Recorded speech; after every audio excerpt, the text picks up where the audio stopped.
Bună, dragii mei! Bine ați venit la previziunile pentru energia lunii iunie. Acestea se aplică pentru toți cei care au ascendentul, soarele și luna în balanță.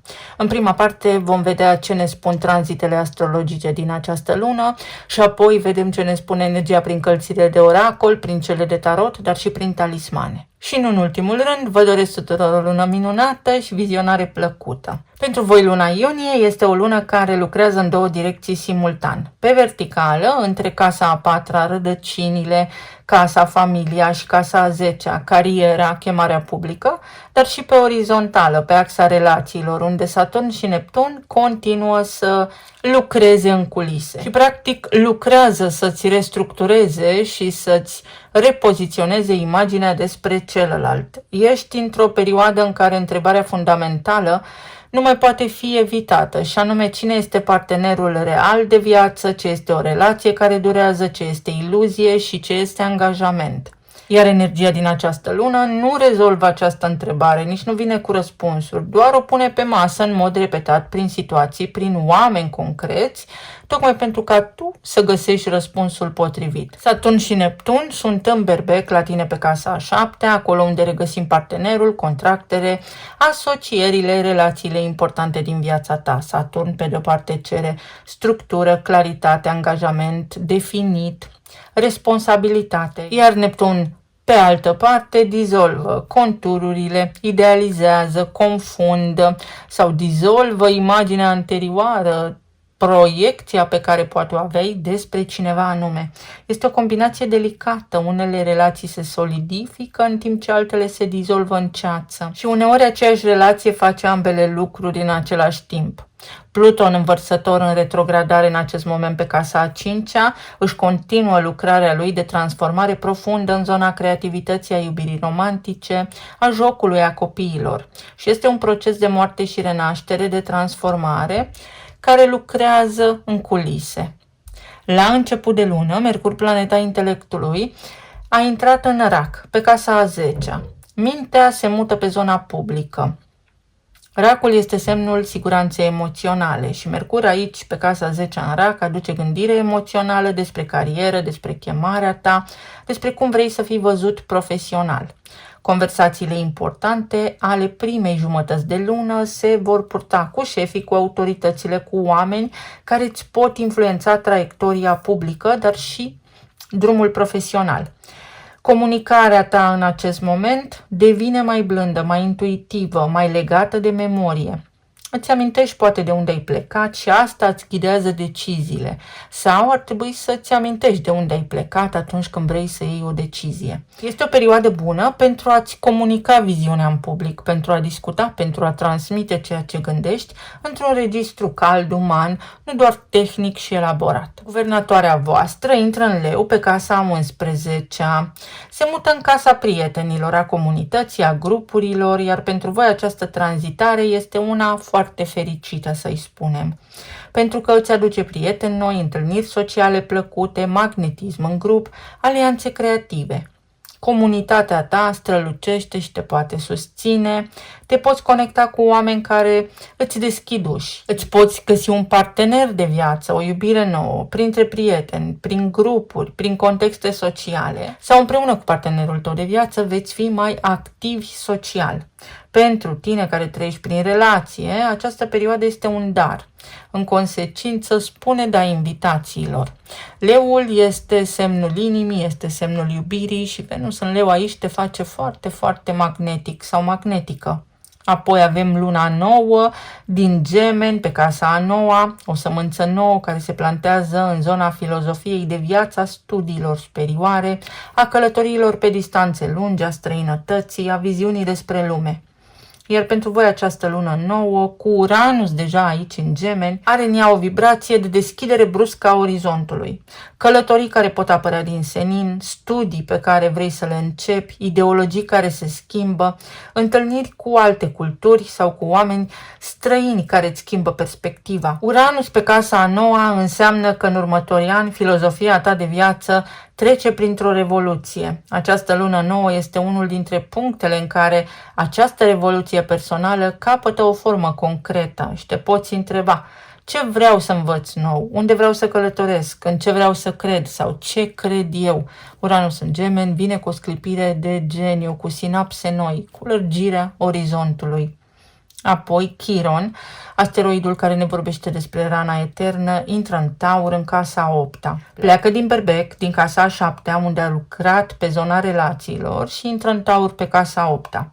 Aici vorbim despre intimitate profundă, sexualitate, banii celorlalți, finanțele comune, moștenirile, transformările noastre existențiale. Iar din acest moment începe un ciclu lung de vindecare de aproape 8 ani, în ceea ce privește relația ta cu împărțitul, cu celălalt în profunzime și cu intimitatea. Răni mai vechi legate de încredere, control, de cât pot să dau și cât pot să primesc înapoi, pot ieși la suprafață în contextul intimității sau al finanțelor comune. Iar pentru voi, în acest moment, este o invitație la o vindecare profundă a schimbului. Cum schimbăm, cum ne poziționăm. Apoi soarele își începe tranzitul prin Rac, prin casa a 10-a, avem solstițiul de vară, vitalitatea voastră se mută în vârful hărții pe casa a 10-a, în locul cel mai vizibil. Solstițiul îți deschide o perioadă de vizibilitate publică, ești văzut, recunoscut, apreciat profesional. Pentru voi această perioadă este momentul anual de a vă consolida poziția publică. Este un moment în care poți fi remarcat, te poți face remarcat. Este un moment în care poți primi recunoaștere. Practic, ceea ce vreți voi să transmiteți lumii în viitorul apropiat devine acum vizibil. Lumina este pe tine, reflectorul este pe tine, ești văzut, apreciat, nu treci neobservat. Folosiți această energie în folosul vostru. Apoi Mercur intră în retrogradare în Rac, tot aici pe casa a 10-a și concomitent avem evenimentul de lună plină din Capricorn pe casa a 4-a. Și această zi pentru voi este una de tensiune frumoasă pe axa carieră-casă. Mercur retrogradează în casa a 10-a, unde proiectele profesionale care nu s-au închis cer revizuire. Pot apărea conversații cu șefii, cu supervizorii sau cu autoritățile care cer o reluare, o atenție mai mare, decizii de carieră luate în grabă, cer revizitare, să vă gândiți de 2 ori înainte.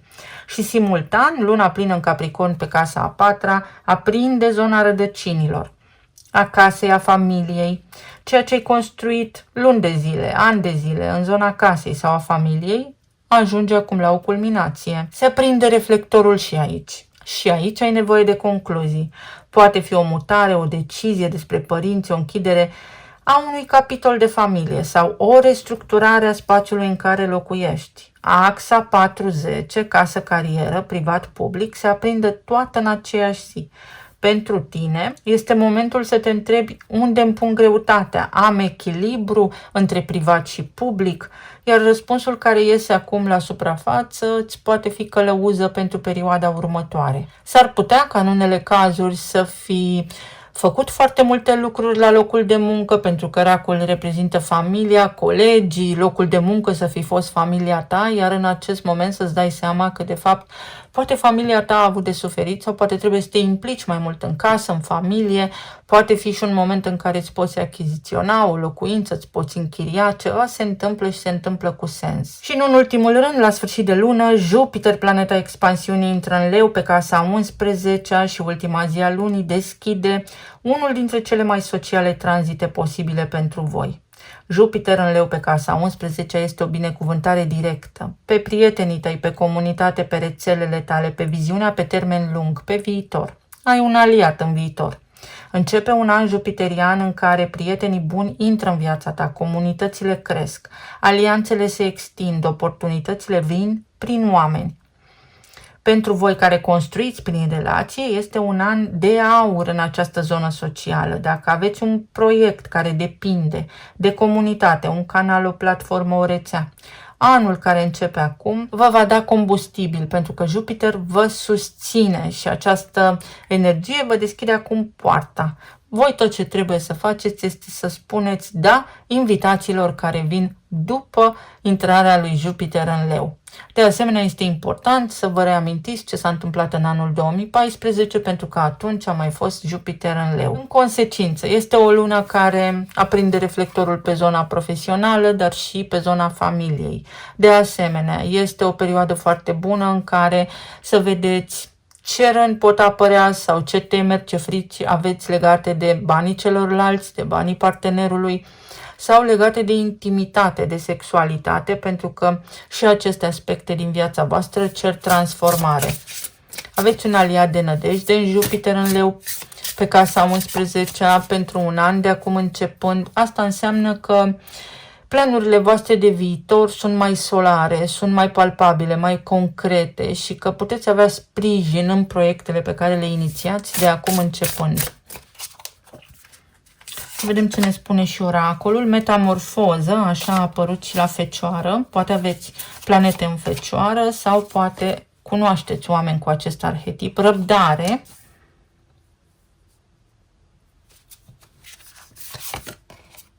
Și concentrare. Sunteți pe punctul de a iniția ceva sau ceva este pe punctul de a se întâmpla nou în viața voastră. Și energia vă recomandă să nu înclinați balanța către arhetipul berbecului, ci să aveți un pic de răbdare. Gândiți-vă că l-aveți pe Saturn în berbec pe casa a 7-a, iar asta domolește puțin spiritele. Tot ceea ce inițiați acum sau tot ceea ce aveți în viața voastră când vine vorba despre parteneriate, ar trebui să fie foarte responsabil și matur. Dacă ceva este la modul du-te vino, nu va tinde să aibă succes în viitor. Să vedem pe zona de relații, plan material și emoțional, ce ne spune și energia din tarot.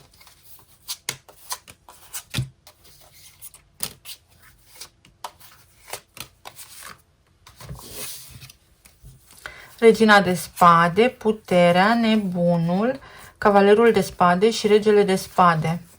Uite, relațiile voastre vor fi sub lupă sau aici treaba este puțin accelerată, s-ar putea să fie ceva de genul în unele cazuri.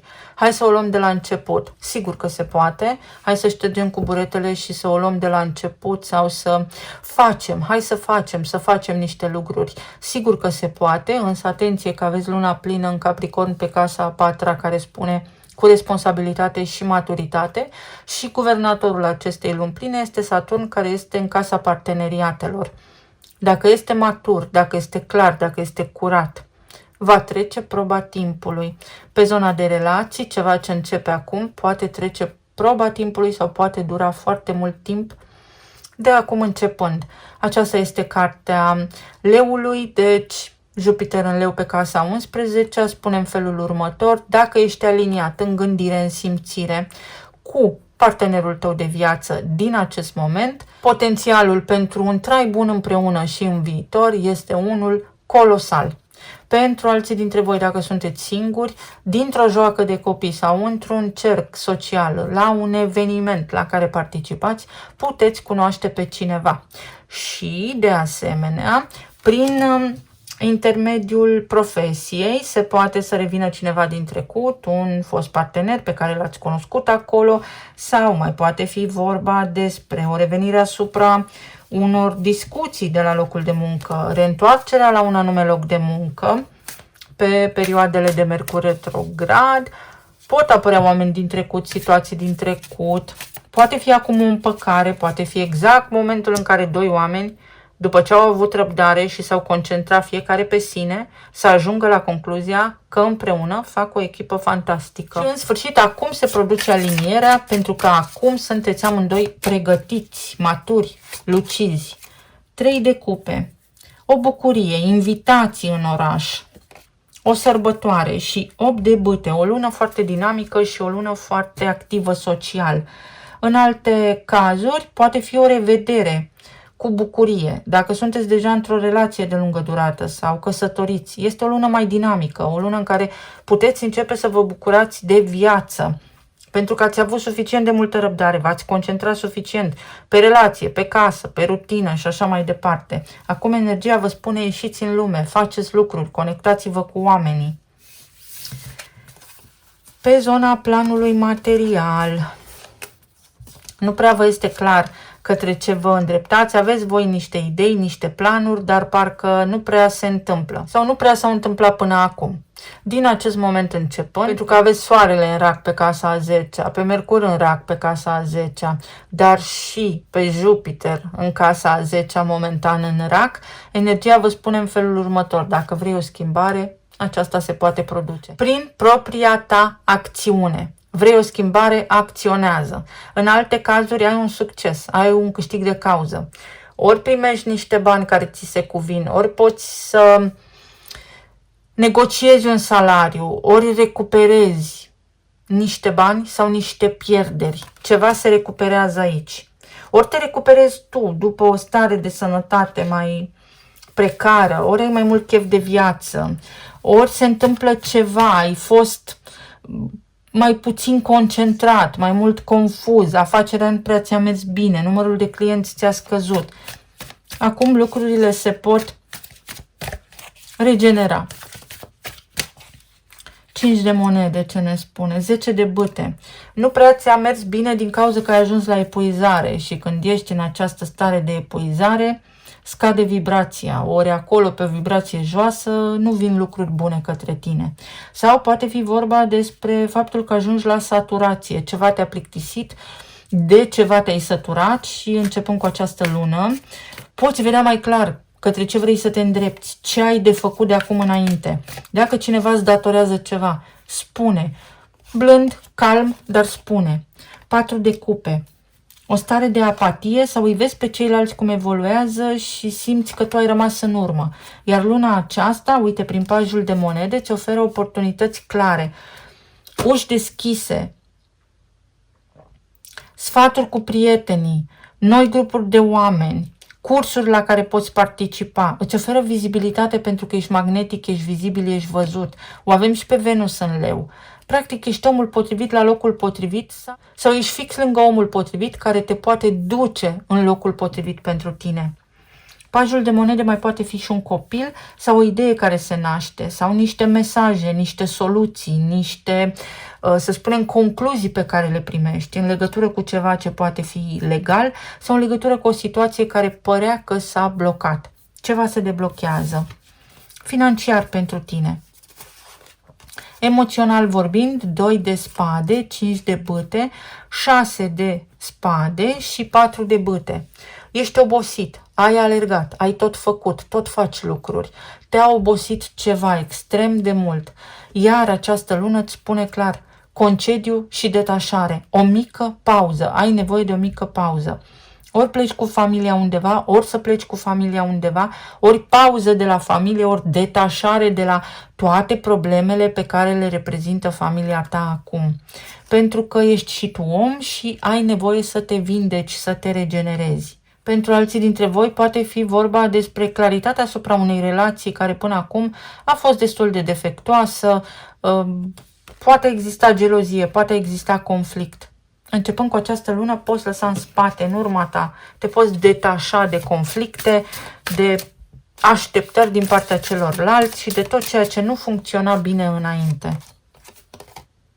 3 de bâte. Începe o nouă etapă în viața ta, emoțional te poți simți mai bine. Ești față în față cu tine sau cu acea etapă din viața ta în care ai de ales. Stau sau plec.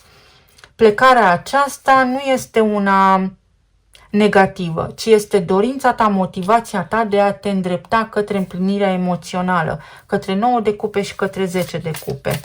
Mai poate fi vorba despre faptul că în unele cazuri ajungeți la concluzia că ați așteptat prea mult, ați rămas prea mult timp într-o relație și nu mai vreți să pierdeți timpul. În unele cazuri foarte bine faceți. Cavalerul de cupe. O ofertă foarte clară, sunteți așteptați undeva, aveți niște planuri, niște idei, niște gânduri, nu vă îndoiți de voi, nu vă gândiți la competiție, nu vă gândiți la concurență, pentru că aveți locul vostru clar în lume. Sunteți în topul preferințelor cuiva, un om responsabil, un om de încredere pentru cineva, iar pentru alții dintre voi este o etapă nouă în relația voastră de iubire. Buchetul, fericire, armonie, frumusețe, sunteți apreciați, este o lună de apreciere pentru voi, este o lună în care veți vedea și prin energia partenerilor voștri de viață că ceva se schimbă. Va fi o lună mai bună, energetic vorbind, apreciere, exact așa, iubire, vă puteți întâlni partenerul potrivit în această lună, relația voastră poate trece la o altă etapă, este extrem de bună energia pentru voi. Medical vorbind, poate fi vorba despre o recuperare, despre vești bune. Este vorba despre fertilitate. Este vorba despre rezonanță, aliniere și echilibru. Puteți începe ceva nou. Orice aveți în minte acum. Ceva a rămas în viața voastră, a persistat extrem de mult. Și apare noutatea. Uite, alinierea perfectă pentru noi obiective, noi relații, sau pentru un nou loc de muncă, pentru o nouă etapă din viața voastră. La nivel medical, cuceriți, învingeți ceva. În unele cazuri, răspunsul vostru este în altă țară. Verificați și în altă țară. O bucurie, cineva este vulnerabil, copilăros. Petreceți timp în preajma copiilor. Pentru alții dintre voi este vorba despre împuternicire, putere. Ori obțineți o împuternicire în cazul în care, spre exemplu, sunteți divorțați și aveți nevoie pentru a vă deplasa cu ai voștri copii, ori este vorba despre o tutelă, ori sunteți împuterniciți, faceți niște acte de genul procură și așa mai departe. Sau vă procurați ceva important. Niște achiziții importante, niște investiții importante. Ok, o inițiere, o mutare, o schimbare și o inimă plină, o bucurie. V-am spus, sunteți stresați, aveți nevoie de o pauză neapărat. Luna aceasta, 2-3 zile câte puteți, dacă vă permiteți, aveți nevoie de o vacanță, de o gură de aer proaspăt. O aliniere cu cineva, niște acorduri pe zona de afaceri, pe zona profesională sau în relația voastră. Ceva se schimbă și merge bine. Uite, o vacanță, o călătorie, fertilitatea despre care am vorbit, se curăță culoarul pentru voi. Un dragon și 8 de bâte, direct la țintă, săgetătorul. Începând de acum și pentru următoarele 6 luni, aveți culoare de trecere. Orice ar însemna asta pentru voi. Și aici mai este o creștere la nivel financiar, prosperitate, dar și vigilență. Dragonul își protejează abundența, prosperitatea. Și inițiala S. Posibilitatea de a ieși din spirală. Noutate la orice nivel. Succes. Noi responsabilități la locul de muncă care vin la pachet cu o creștere salarială sau posibilitatea de a ieși din spirală. Iar asta înseamnă calm. Vă calmați, ceva se calmează. Vă mulțumesc foarte mult, vă doresc să aveți o lună minunată, să fiți bine, sănătoși și iubiți și să ne auzim cu bine și data viitoare. Pa, pa!